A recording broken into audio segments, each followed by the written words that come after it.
Good evening, I'm Brittany Hobson. It's the second day of the Assembly of First Nations annual general meeting.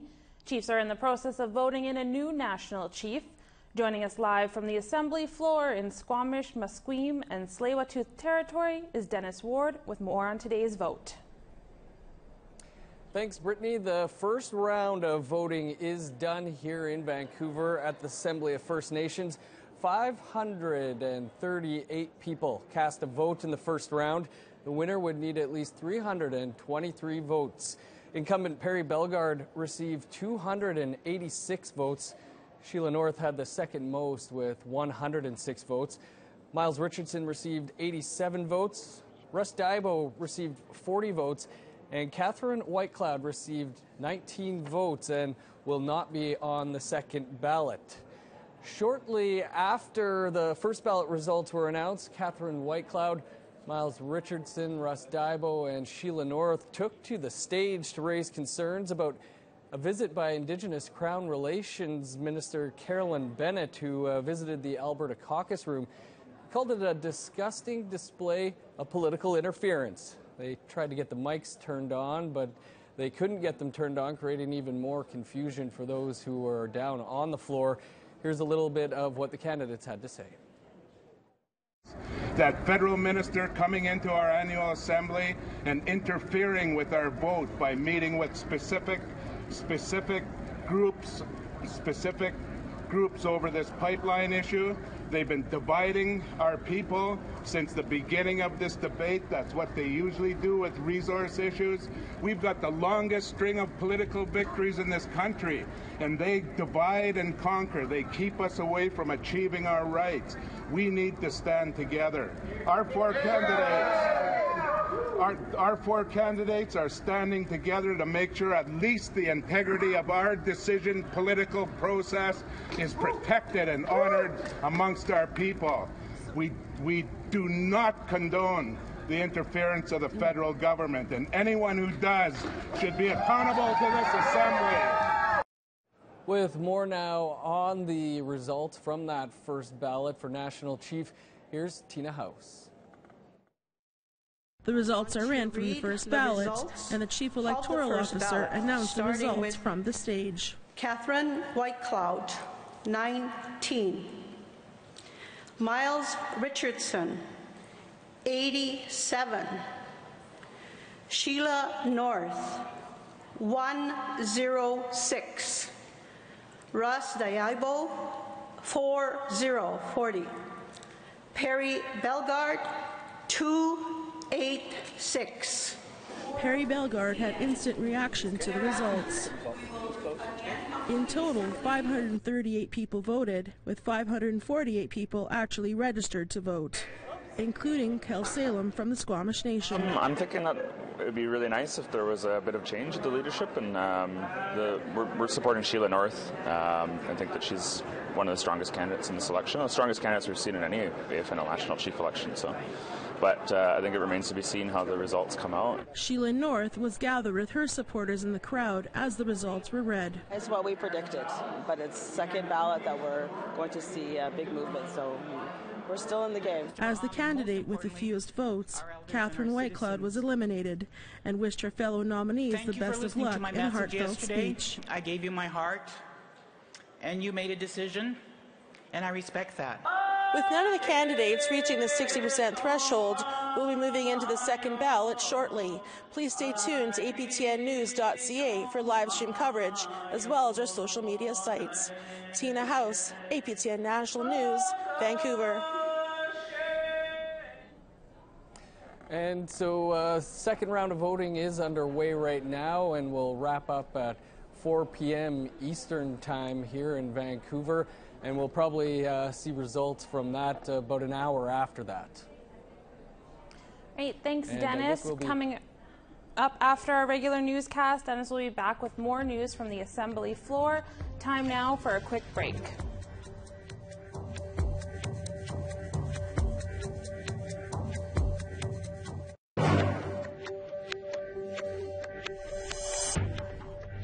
Here's a look at Thursday's weather forecast starting on the East Coast. Mixed sun and clouds in 26 in St. John's, 23 in Halifax. Cooler weather in Maine with a high of 8, a cloudy 20 in Cartwright, 25 in Quebec, mostly cloudy in Montreal, and 28. The clouds continue in southern Ontario, a high of 27 in Peterborough, Toronto, Sarnia, and Windsor, 16 in Wawa, light showers and 17 in Sioux Lookout. In northern Manitoba, 23 in God's Lake, 25 in Norway House, 23 with a chance of rain in Winnipeg, 22 in Brandon, overcast in parts of Saskatchewan, 22 in Estevan and Saskatoon, 22 in Buffalo Narrows on Thursday, nothing but sun, and 25 in Uranium City. Welcome back. Kanina Sue Turtle was just 15 years old when she died by suicide. She left behind videos, everything from Snapchats with her mom Barbara to waiting in a hospital room with her caretaker after cutting herself. We look back at her mother's journey from hearing about Kanina's death by suicide and not believing it, to finding out it was true after seeing the video Kanina recorded of her death, and finally visiting the room where Kanina died. Here's Kenneth Jackson with more. Somebody. No, it's okay. My name's Kanina. Kanina. Her full name was Kanina Sue Turtle. She died by suicide in October 2016. This was her parents 6 months after her death. When I heard that, I didn't believe it. Kanina was from Poplar Hill First Nation, a flying reserve near the Manitoba and Ontario border that sits on Stout Lake. She didn't die at home.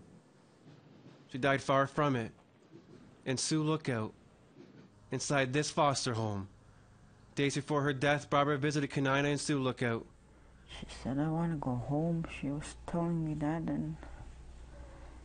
and she was cutting herself.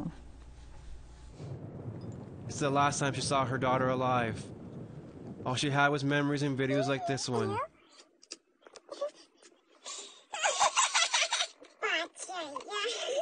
And one much more painful, where Kanina's in the hospital just 4 days before she died. Can't be stuck in the hospital all the time. Yes, and it's boring here, and there's not even TVs in the rooms. It's boring. So quit cutting yourself so you don't have to come here. Make sure the dog goes out. But soon she would get other videos from Kanina's iPod. It was then that she knew that Kanina died by suicide, because Kanina had filmed it in a home owned and operated by Tikanagan Child and Family Services. Kanina was chronically suicidal and had multiple hospital visits in the days before she died. The coroner found she had hundreds of new cuts all over her arms and legs. The video shows she was left alone for 45 minutes before anyone checked on her. It was far too late by then. So what went wrong? Why was she left alone? Those are questions Barbara says Tikanagan won't answer. What's the problem with these Tikanagan? They're just hiding something. I think that's what I think. Me too. That's what my family thinks too. APTN caught up to Barbara again last month, just outside of Dryden, Ontario. She was in the middle of walking from Red Lake to Sioux Lookout with her son, Winter, a walk she decided to do to get closure. To get that, she would need to go in the foster home for the first time. As she neared Sioux Lookout, the rest of her family flew in from Poplar Hill. They joined her on the final leg of the walk, and right into the house where Kanina died. Then into the room. This is my room, and this is my closer. Back outside, she described what it was like going into the home for the first time, next to her son Winter, who was with her every step of the way. I felt sad and emotional. Emotional. And hurtness and scary. Kind of scared when I went to that room. Right here. The next day, she returned to the foster home for a ceremony. Yeah, right here. And I'm just really happy what I did. Show her how much I loved her so much.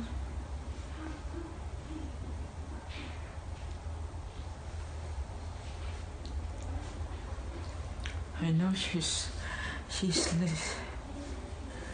listening.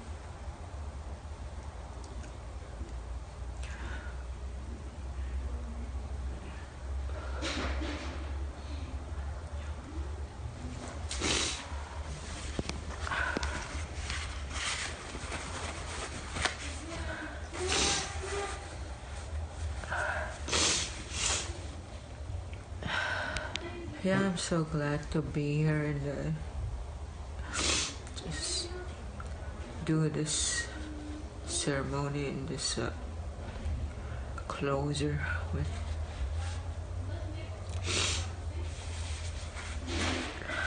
I just want to say her that I cared about her so much and miss her a lot, and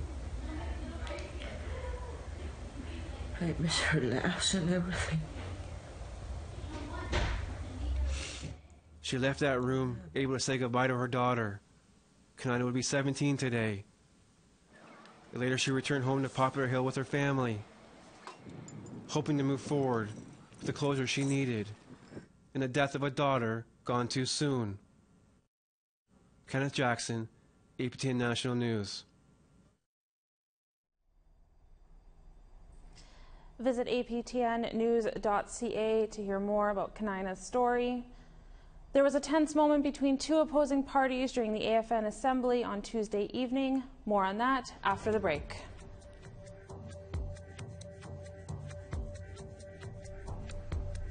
Here's the rest of Thursday's weather, picking back up in northern Alberta. 27 in Fort Chipewyan, 26 in Grand Prairie. Cloudy skies in southern Alberta, 23 in Red Deer, 25 in Medicine Hat. A scorcher for the BC interior, a high of 34 in Penticton and Kamloops.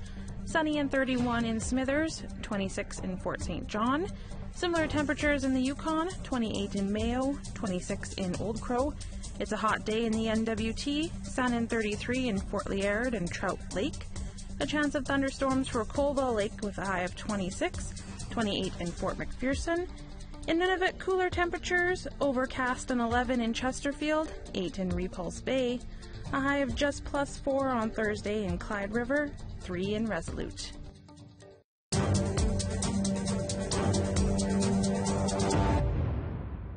Iqaluit's beach is Inuit owned, but years of neglect had left the beach looking run down. QIA represents Baffin Island Inuit and are the owners of Iqaluit's beach. They have now cleaned up a section. Iqaluit's mayor explains it was long overdue and partly the fault of the city of Iqaluit in the first place. There was a ton of, garbage, unfortunately, probably a lot from the dump because of the winds. And so what I witnessed was a crew basically taking away beer cans, broken glass from wine bottles, chip bags, plastic bags, paper bags, used menstrual products, the whole sort of gamut of things that were on the beach. That is what I saw. The largest collection of works by a renowned Indigenous artist is now on display in Toronto. Beverly Andrews brings us more details.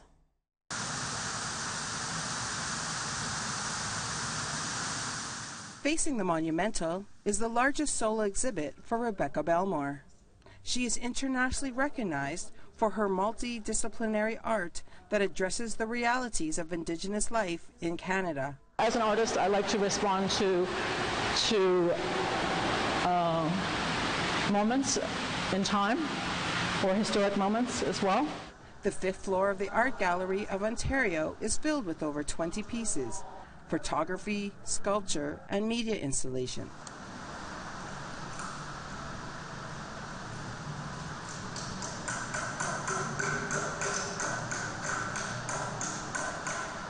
"30 years of Belmore's work is featured here, including 3 new large-scale sculptures. Wanda Nanabush, the first curator of Indigenous art at the AGO, says Belmore is the most important contemporary artist working today. She's dealing with the issues of our time. She addresses them from a very intuitive place where she grapples with these kinds of issues through materials that she uses in her work.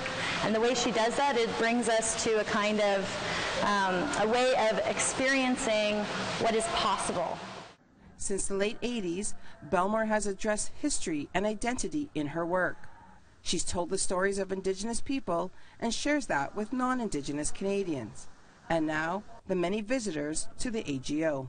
So I think that I would like them to just really have some space to think about the past, to think about now, and to, you know, hope for a better future. Rebecca Belmore, Facing the Monumental, runs until October 21st. Beverly Andrews, APTN National News, Toronto. In the early 1620s, Fort St. Louis in Nova Scotia was more than a port. It was a place where friendship developed between the Mi'kmaq and the French. Now parts of the old fort are being unearthed and the archaeologist is breaking new ground. Angel Moore gets down into the dirt and brings us this. Katie, I think I found something pretty interesting. Student archaeologist John Campbell finds a bit of history in the dirt. It's bagged and labeled and will be examined more carefully later. This small artifact will help tell a story from long ago. The site was a place of friendship between the French and the Mi'kmaq. Fort St. Louis has been relatively undisturbed since the 17th century, so we're finding a lot of intact features. Courtreau Robbins says they have found evidence of pre-European contact in this French settlement. This has changed her approach. I think it's essential that we approach this study from the Mi'kmaq cultural landscape perspective first. And I think that's going to help us interpret what's here in a more holistic way. Campbell says this approach will help him become a better archaeologist. It certainly gives a completely different perspective in the archaeological record. One that I think has certainly, the archaeological record certainly is one that needs a bit of updating on the localities of Indigenous peoples and their perspectives. Matt Muse-Dalian from Ilsutuk First Nation is volunteering at the site. He is glad he can experience his culture. Not a lot of Mi'kmaq people get to actually be a part of uncovering what the story actually was in certain places. Yeah, it's always great in our culture to get connected to the land in any kind of a way, connected to the culture, connected to our ancestors. Courtreau Robbins hopes the Indigenous approach will be applied across Canada. It speaks to really kind of this national paradigm shift we're seeing, right, in Canada right now, about how do Canadians think about Indigenous people. And we're seeing a shift in that. It's a good shift, I think. And archaeologists certainly want to be a part of that. She hopes to have the funds to continue the excavation next year. Angel Moore, APTN National News, Fort St. Louis. Two people with opposing political backgrounds confronted each other at the Assembly of First Nations meeting yesterday. None of the candidates for national chief were directly involved. You have no respect. You have no respect. Just saying that no, you came into my space on my land and you're trying to take something from me. I'm just saying that that's not right for you to do that. Well, it's not. Well, I believe it is. That's a difference of opinion. You don't do That's that. a difference of opinion. But the woman involved is Ivy Kennedy. She's incumbent National Chief Perry Bellegarde's sister. She'd given a number of T-shirts promoting her brother to the young man, a member of the Camp Cloud anti-pipeline group. But when she got rankled when she noticed him writing anti-Bellegarde statements on them. When she tried to take them back, a bit of a tug-and-war took place. She never did get them back. Hughes Hamilton is the young man involved. I believe that the Assembly of First Nations isn't doing its job rightfully. It isn't representing the people rightfully. They're taking programs and services from the Government of Canada and using them unfairly and unjustly. And I believe that they're becoming part of the Government of Canada. They are so bureaucratic that they lose their actual morals. They lose their sight. I don't think that they really know what they're doing anymore. It's election day. The candidates seeking the top spot at the AFN still work the delegates for the last bit of support that could put them over the top. Rob Smith now with a look at the process of how a national chief is elected. This time, however, there's a wrinkle. The arrival of a federal minister raised the specter of an issue that hasn't been talked about much this week, the fate of the Kinder Morgan pipeline. Russ Diabo can only sit and wait. He's proud of his campaign. And I was able to get the message out about the threat, I think, that the Trudeau government's agenda represents to our people. He's an outsider. He's never been an elected chief, so he's not part of the club. In fact, he's been highly critical of the AFN in the past and still is. If he falls short, he won't throw his support behind anyone else. Because I'm not for the status quo. Why would I do that? Diabo is furious that on election day, Carolyn Bennett is here. We caught her coming out of the Alberta caucus room. I was invited by the regional chief to come and talk about an issue that's in the interest of all of them. They've asked for the meeting. What's that about? I mean, the whole purpose of this meeting here, this gathering, is an AFN election. Why she should be in a caucus, that doesn't make sense to me. Despite the distraction, dark horse candidate Miles Richardson is feeling good. Good to see you. I'm feeling really good. Yeah, confident? I've been meeting with chiefs, talking with chiefs. I was in BC and Ontario caucuses this morning. I think it went very well. It's the chiefs that vote for the national chief. Today, 538 will cast a vote. The first candidate to reach 60% is the winner. When the voting starts, Wolf Adams is the first in line. Well, I'm hoping that, the best candidate wins, and it's important to us as First Nations. That's why I came here early, to make sure my voice is counted. Well, I'm a modern treaty nation from BC, which is, we really need some support in that area, and hopefully that will come out in the new, whoever wins. Even after voting begins, the campaigning doesn't stop. Katherine Whitecloud speaks to the NWT caucus. Sheila North works the BC room. Absolutely. We just keep moving until the end of the day, yeah. It all leads up to the first ballot. Despite his third place showing, Richardson won't quit. So Richardson's off to find more votes for the second ballot. Rob Smith, APTN National News, Vancouver.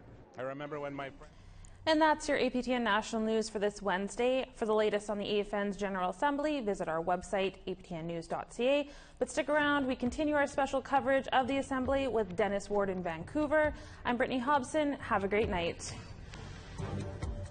That federal minister coming into our annual assembly and interfering with our vote by meeting with specific groups over this pipeline issue.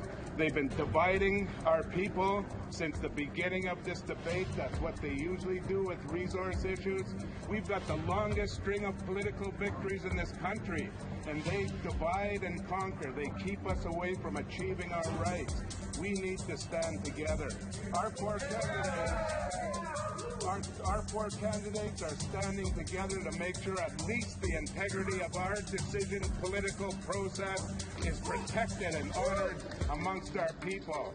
We do not condone the interference of the federal government, and anyone who does